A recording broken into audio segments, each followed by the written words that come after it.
Hey Zamantha, my name is Max. This is a video response to your GM's private jets video, which it looks like you took that down. I don't know, I liked it, I don't know. Well, it didn't seem like incriminating to me, but whatever, that's up to you. So, I think one of the things you said in the video, if I remember correctly, was that the use of the private jets returns their value. And I guess there's really no way that we can really be sure about this because we can't monitor the finances of these CEOs, that closely. That's not information that's really available publicly. So we can't really be completely sure, but honestly, it costs millions of dollars to purchase and maintain and staff and fuel these private jet fleets, and it sounds really extremely unlikely to me that the hour or two that you save per flight adds up to millions of dollars. I really doubt that. I don't really think that's a really strong argument because it just sounds really, just on the face of it, just sounds really, really far-fetched. And if you think about it, I really think there's something to be said for the use of commercial flights over private ones.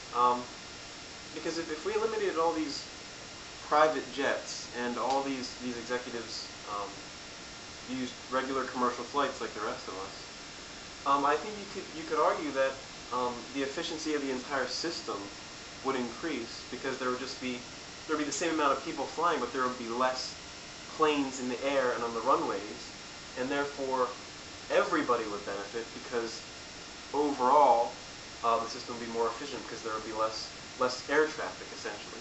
So I think the idea that the private jets are economically feasible it's just not a good argument, because if you just look at the kind of the mathematics of it, they seem way more expensive than they seem way more costly than beneficial, and they just kind of drag down the entire system because they just clog up the airways. But of course, I think the real point, however, that the real problem that people have with the private jets of these top executives isn't even as much kind of a financial matter as it is an environmental contention. Of course, recently these executives have been under pressure to make greener vehicles, and now that their gas guzzlers are selling less and less, and they're doing so badly in the marketplace, and they're losing out. They're being outcompeted by fuel-efficient Japanese vehicles. These auto companies are trying to present themselves as green automakers, and as automakers that have presented, good green technological advance recently. So when you juxtapose that image that they're trying to push of themselves with the use of extremely polluting jets, private jets, that's where I think the real problem is. That's where people like me have the biggest problem, because those two symbols. I mean, they're just completely contradictory. I guess another big thing that you said, or another big point you made, is about like unions and their effect on these corporations, and the idea that somehow unions have kind of been driving these corporations into the ground. That's laughable at best. If you compare the pay increase of CEOs, of the top executives over the past few decades, to the increase in pay for like the average American worker, there's absolutely no comparison. CEO compensation has increased almost exponentially over the past few years, over the past few decades. Whereas the CEOs of average American workers and even unionized workers has stagnated, really. People like me, we haven't or not like me, but maybe people like my parents, right? I mean, we haven't seen a significant increase in wages, but the people that my parents work for, the people that people like me will, I guess, end up working for, have seen an extravagant increase in pay. But it's not just an increase. I mean, the amount that these CEOs are making is so enormous.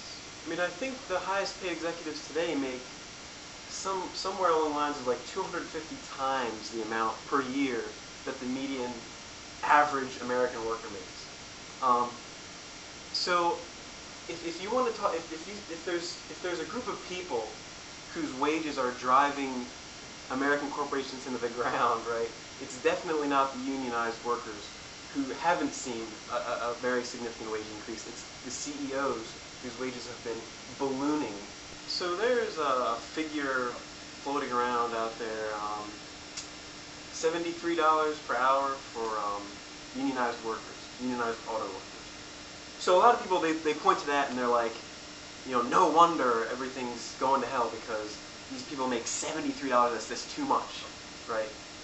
Now here's the problem with that argument, right? If you break that wage down, if you break that hourly number down, like $15 to $20 of that is healthcare costs, the cost of healthcare that the employers have to carry for their employees.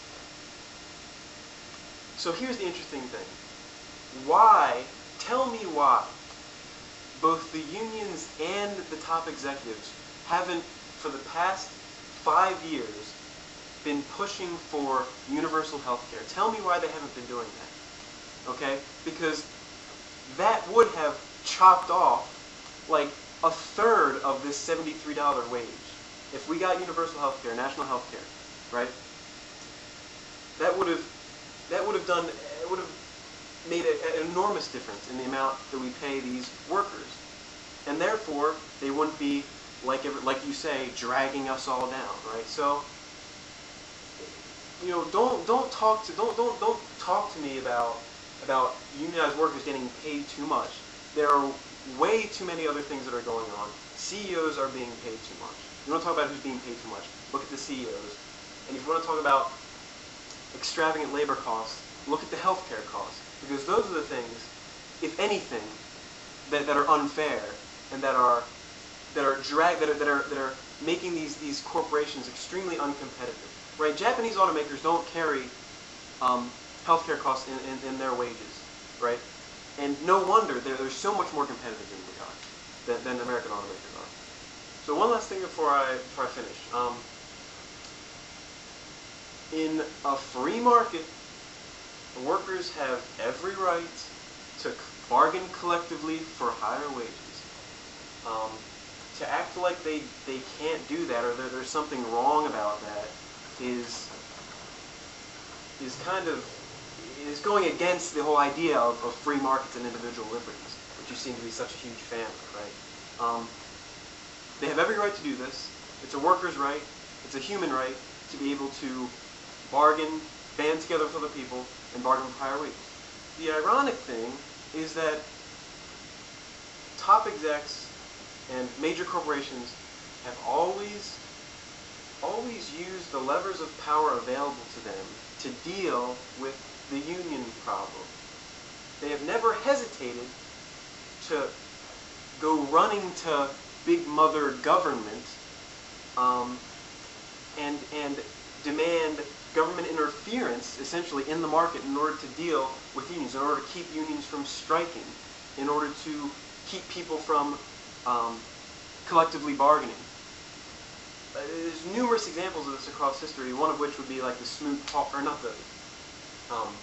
the Taft-Hartley law, where these corporations basically employ government interference and government regulation in order to deal with unions. So if you want to talk about government interference in the free market, right, then you need to look at the corporations and the top executives, not the workers. Thank you and good afternoon.